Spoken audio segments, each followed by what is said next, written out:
घेऊया. गिरीश,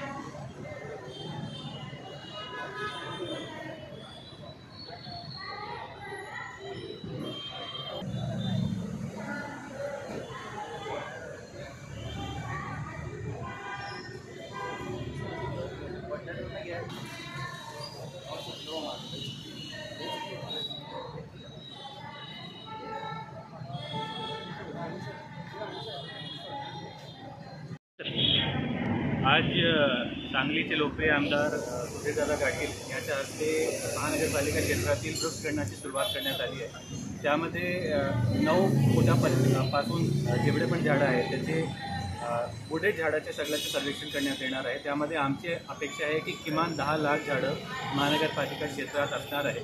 त्यामध्ये प्रत्येक पूर्ण सर्वेक्षण ऑनलाईन पद्धतीने रिअल टाईम बेसिसवर GPS टॅगिंगसह करण्यात येणार आहे. टॅगिंग झाल्यानंतर प्रत्येक क्षेत्रात प्रत्येक वॉर्डात कुठल्या प्रकारचे किती झाडं आहेत ते आपल्याला गुगल इमेजिंगवर दिसणार आहे.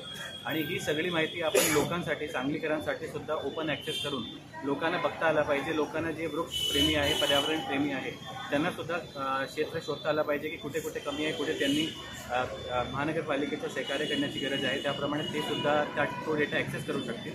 त्याप्रमाणे जवळजवळ 3 ते 4 महिन्यामध्ये ही पूर्ण प्रक्रिया पूर्ण करून सर्व सांगलीकरांसाठी या पूर्ण डेटा उपलब्ध करून दिला जाणार आहे. जय हिंद. शुभारंभ झालेला आहे. सांगली महापालिकेने एक चांगला उपक्रम आजपासून सुरू केलेला आहे. सांगली मिरज कुपवाड महापालिका क्षेत्रातली जेवढी झाडं आहेत, जी 2 फूट आणि तिच्यावरची झाडं आहेत, त्याचं आज सर्वे करणार आहे.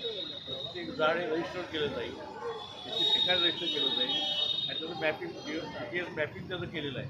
मला वाटतं एक चांगला उपक्रम केलेला आहे. आणि ज्या भागात झाडं कमी आपल्याला कळणार आहे त्या भागात आपण जास्त झाडं लावता येतील आणि जे काही धोकादायक झाडं आहेत त्यांची पण आपल्याला माहिती मिळेल, वेळेमध्ये मिळेल. तेव्हा आपल्याला तोही लोक आपल्याला काढता येईल. असं मला वाटते चांगला उपक्रम केलेला आहे. या पद्धतीने महापालिकेत धन्यवाद.